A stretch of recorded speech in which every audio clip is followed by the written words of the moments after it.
Bonjour et bienvenue sur Medium TV. Le chef de la diplomatie espagnole, José Manuel Álvarez, est au Maroc depuis hier soir. Une visite qui vise à renforcer le partenariat stratégique entre le Maroc et l'Espagne, deux voisins méditerranéens qui mettent en œuvre une feuille de route et qui travaillent étroitement en vue de la co-organisation du Mondial 2030 avec le Portugal. Sur les enjeux de cette visite, nous recevons Zakaria Aboudahab, professeur de relations internationales à l'université Mohamed V de Rabat. Bonjour à vous, professeur Aboudahab, et merci d'avoir accepté notre invitation. Bonjour à vous. Alors, merci Omar. Bonjour. Alors, c'est une nouvelle visite donc du chef de la diplomatie espagnole au Maroc. C'est pour renforcer ce partenariat donc stratégique et multidimensionnel. Alors, comment le qualifiez-vous, professeur ? D'abord, c'est un signe de confiance et c'est une confirmation que l'arrangement ou l'accord, si vous voulez, historique, stratégiquement parlant, qui a été noué entre le Maroc et l'Espagne à partir de cette dynamique impulsée en avril 2022, ne constitue pas le résultat d'une conjoncture éphémère ou passagère, mais plutôt ça renseigne sur une dynamique de fond et sur une reconfiguration structurelle des relations entre les deux pays voisins, selon même les termes de M. Álvarez, l'Espagne est la porte de l'Europe, le Maroc étant la porte de l'Afrique. Et par conséquent, première visite après la constitution d'un nouveau gouvernement dirigé par M. Pedro Sánchez, et donc le Maroc a été le premier pays, en dehors donc de l'Espagne, à avoir connu cette visite. Donc ça en dit long sur ce qui se prépare, ce qui constitue le fond et la trame de fond de cette relation, je dirais, sous œuvre solide et qui est en cours de consolidation encore et encore. Alors, on sait que donc sur le plan politique, tout va bien, mais qu'est-ce qui peut être aussi obtenu comme avancée dans les différents dossiers ? Il y a énormément de secteurs et de points qui déjà ont été annoncés par la feuille de route d'avril 2022 et consolidés d'abord par la rencontre entre les hommes d'affaires de part et d'autre, ce qu'on appelle le forum des affaires, et deuxièmement, le 2 février 2023, c'était la réunion de haut niveau, en fait la 12e dans l'historique des relations entre les deux pays. Et d'ailleurs, il faut le rappeler parce que juridiquement, la base essentielle de cette relation n'est autre que l'accord de bon voisinage, d'amitié, de coopération de 1995.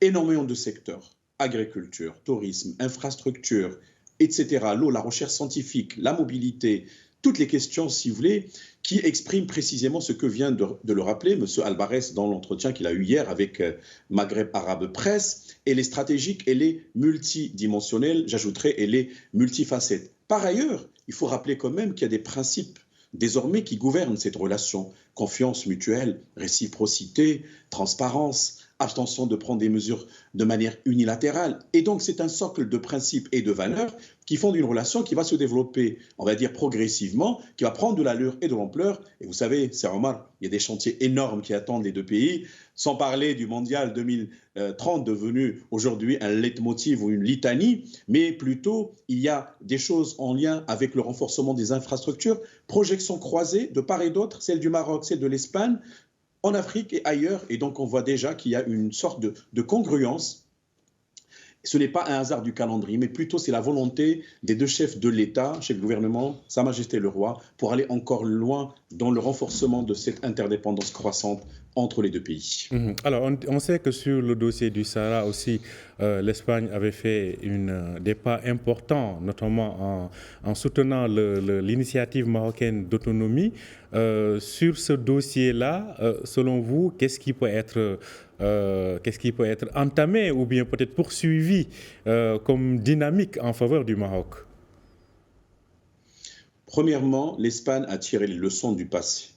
Passons sur la crise éphémère qui a touché et qui a quand même sapé les bases de confiance entre les deux pays que nous avons connues depuis mai 2021 et qui a été dépassée grâce à la sagesse des dirigeants des deux pays. 1. 2. L'Espagne avait une responsabilité historique par rapport au déclenchement de ce conflit artificiel depuis 1884, son établissement dans le Sahara marocain. Troisièmement, l'accord de Madrid de 1975, l'Espagne en est partie prenante avec la Mauritanie qui, par la suite, a abandonné toute revendication 79. Donc, sa position compte énormément, non seulement sur le plan géopolitique, non seulement sur le plan diplomatique, mais également sur le plan juridique. On peut encore aller très loin. On n'a pas le temps de développer un argumentaire sur la manière avec laquelle l'Espagne pourrait encore appuyer la position marocaine et qui est tout à fait légitime, légale, en ouvrant surtout les archives historiques. Je passe. Second point, à mon sens, qui est lié au premier, pas seul l'Espagne, mais également les autres pays, y compris la France. Dernièrement, son représentant au sein du Conseil de sécurité, au moment de la présentation de la résolution 2703, appuyant le plan marocain d'autonomie, et ainsi de suite. Donc aujourd'hui, pour résumer, c'est Omar, il y a un consensus international, une sorte de coutume que je considérais comme étant sage, qui appuie la revendication marocaine, qui est tout à fait légitime, réaliste et qui cadre parfaitement, l'Espagne l'avait rappelé, avec la philosophie prônée par le Conseil de sécurité depuis avril 2007. Alors, toujours sur le plan politique, même si là ça dépasse le cadre bilatéral, c'est notamment, on sait que c'est l'Espagne qui préside actuellement à l'Union européenne. Comment justement ce partenariat, ce rapprochement, parce que pendant un moment, quand même, l'Espagne était plutôt un élément assez compliqué pour le Maroc au sein de l'Union européenne. La donne a changé, notamment sur comment cette entente peut favoriser l'agenda du Maroc au sein de l'Union européenne. Alors, il y a des constantes, il y a des évolutions. Les constantes, c'est d'abord rappeler que l'Espagne a été l'un des pays qui a le plus encouragé le lancement du processus de Barcelone en grande pompe en novembre 1995. Le Maroc y a participé aux côtés d'autres. Deuxièmement, l'Espagne avait abrité le premier sommet entre le Maroc et l'Union européenne. C'était en mars 2010 à Grenade et c'était dans le cadre du statut avancé. 3. L'Espagne abrite le siège de l'Union pour la Méditerranée, dont le Maroc est fondateur. Et d'ailleurs, il faut rappeler que l'appel pour la création de cette organisation intergouvernementale s'est fait à Tanger en 2007, à l'époque par le président français, M. Sarkozy. Par ailleurs, l'Espagne prête une attention toute particulière à tout ce qui est renforcement de l'intégration nord-sud, sud-sud par extension, notamment dans le cas de la Méditerranée occidentale, c'est-à-dire le 5+5, c'est-à-dire les pays de l'UMAB, l'Espagne, l'Italie, la France, Malte et le Portugal. Et on peut déjà aujourd'hui entrevoir, à mon sens, une volonté géopolitique sincère et réelle chez les Espagnols de ressusciter les processus un peu mis à mal par des conjonctures géopolitiques qui sont défavorables. Mais on peut dire, comme je l'ai dit tout à l'heure, que dans le cadre de l'Union européenne, l'Espagne, comme d'autres pays, plaide en faveur d'un renforcement de l'intégration avec le Maroc, dans le sens où aujourd'hui, il y a énormément de choses à activer ensemble et ça a été repris non seulement dans la déclaration d'avril que j'ai citée 2022, mais également dans le cas d'un plan d'action considérable qui a été acté en février 2023. Donc, alors, on sait aussi que, vous l'avez évoqué, c'est sur le plan économique actuellement, les relations, même lors de la crise, sur le plan économique, les relations continuaient de se développer. L'année dernière, on a eu 20 milliards d'échanges économiques entre le Maroc et l'Espagne. L'Espagne est le premier fournisseur et le premier client du Maroc en même temps. Alors, quel autre progrès faire sur le plan économique? On se rappelle bien évidemment de ce forum économique organisé à Rabat l'année dernière. Alors, si vous prenez les 700 entreprises, empresas, comme on dit en espagnol, établies au Maroc, si on prend en considération que l'Espagne est le premier fournisseur commercial du Maroc, si on prend en considération le fait que le Maroc est le troisième partenaire commercial de l'Espagne en dehors de l'Union européenne, après les États-Unis et le Royaume-Uni, quand on prend ce que vous venez de dire en rappelant un chiffre important, 20 milliards d'euros d'échanges entre les deux pays, eh bien, nous avons constaté depuis 2012-2013 jusqu'à aujourd'hui une progression quasiment exponentielle des échanges, toutes catégories confondues, entre le Maroc et l'Espagne. Aujourd'hui, avec les nouvelles problématiques qui structurent les relations sur Dubaï, hier, il y a eu adoption d'un accord historique à la COP 28 sur l'abandon progressif des énergies fossiles. Avec l'Espagne, on fait partie d'un ensemble, si vous voulez, électrique, qui regroupe aussi le Royaume-Uni, le Portugal, la France et je crois même l'Allemagne. Voilà un poteau indicateur important qui pourrait structurer les relations entre les deux pays. 2, dans le cadre de l'économie bleue, aujourd'hui, vous savez, la projection de Sa Majesté pour créer une façade atlantique, eh bien l'Espagne serait intéressée nécessairement à s'inscrire dans cette dynamique, pas seulement l'économie bleue, mais la dépollution, la question de l'interconnexion. 3, on peut parler de l'infrastructure, des infrastructures. L'Espagne a également des atouts à faire valoir dans sa relation avec le Maroc en termes de projection géoéconomique, le TGV et j'en passe. Et donc, véritablement, à mon sens, c'est un chantier qui est ouvert. L'essentiel, c'est que les cadres sont établis, les bases de cette relation entrepreneuriale qui va encore prendre l'allure et à chaque fois, à dose homéopathique, mettre. Et d'ailleurs, c'est ce qui explique l'intérêt pour le Maroc. D'abord, la relation exprimée hier, multidimensionnelle stratégique par M. Alvarez, et prochainement, il faut s'attendre à une visite de M. Pedro Sanchez au Maroc lorsque l'agenda du Maroc et de l'Espagne le permettront. Alors, je rappelle que sur le plan économique, les relations, les échanges commerciaux entre les deux pays ont connu une hausse de 40%, donc par rapport avant la signature de cette feuille de route. Donc, c'est considérable. Peut-être que même cette année, on risque de dépasser les 20 milliards les 20 milliards d'euros, les 20 milliards d'euros d'échanges économiques entre les deux pays, c'est considérable. Alors, l'Espagne, je cite le ministre des Affaires étrangères espagnol, considère le Maroc comme la priorité de sa politique étrangère. Alors, comment, avec l'ensemble de ces chantiers, ce partenariat désormais qui dépasse le stratégique mais qui est multidimensionnel, vous avez cité des secteurs qui vous paraissent intéressants. Quels sont les secteurs d'avenir sur lesquels les deux pays peuvent miser pour ce partage d'expérience, mais aussi ce transfert de technologie? Permettez-moi tout d'abord de rappeler, et là, ça constitue, si vous voulez, un élément clé dans la relation multidimensionnelle entre les deux pays. D'abord, les questions sécuritaires, c'est important parce qu'il faut lutter contre le terrorisme, trafic de drogue, d'êtres humains, parce que ça a été, encore une fois, rappelé dans l'entretien d'hier, mais ça a été, encore une fois, intégré dans le cadre des documents convenus entre les deux parties. Crime transnational organisé. Deuxième élément, comme le Maroc est un acteur clé sur le plan continental en matière de lutte contre l'immigration irrégulière, mais en même temps, c'est un catalyseur d'une migration ordonnée, etc.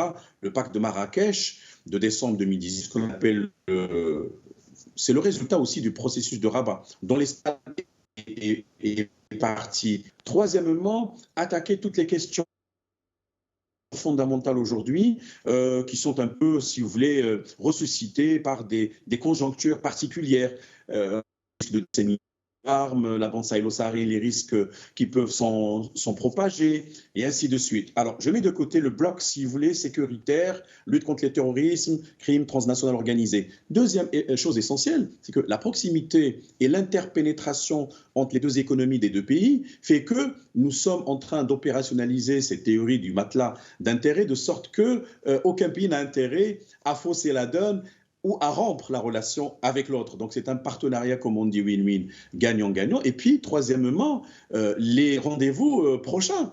Par exemple, Malaga va abriter une exposition des villes dites intelligentes 2027. Le Maroc soutient ce genre d'initiative. On se rend compte, par exemple, M. Omar, dans la réalisation des objectifs du développement durable, les 17.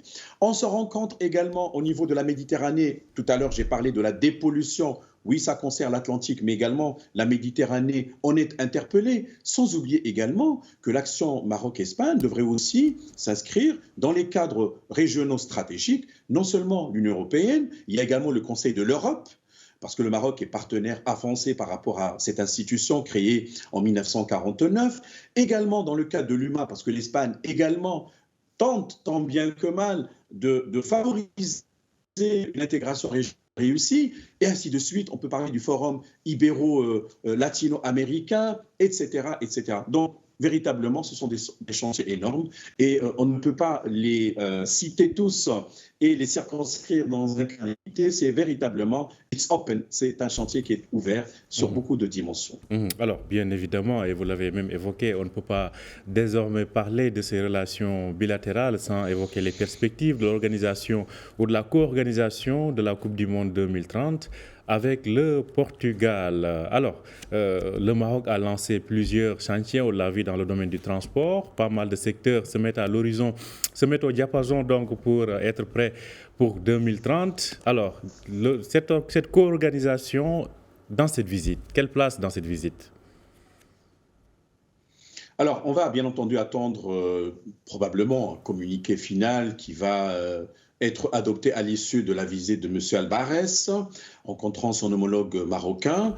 Aujourd'hui, je le crois fort bien, il y a eu des conjonctures défavorables qui ont peut-être retardé l'implémentation de ce qui a été convenu dans le cadre de la feuille de route, certes qui établit les bases de la relation, mais en même temps les secteurs qui ont été rappelés dans le cadre de la déclaration de février 2023. Parce que normalement, une commission devait se pencher pour activer un certain nombre de questions fondamentales pour les deux pays. Moi, je crois aujourd'hui, d'abord, comme on a dit d'entrée de jeu, sur le plan de la sémiologie politique. C'est un signe de confiance et d'affirmation et de raffermissement que le partenariat transcende la conjoncture, y compris les élections locales ou législatives ou autres au niveau de l'Espagne. Deuxièmement, comme je l'ai dit, conjoncture défavorable, la guerre au niveau de Gaza entre Israël et le Hamas, ça, c'est important de le souligner.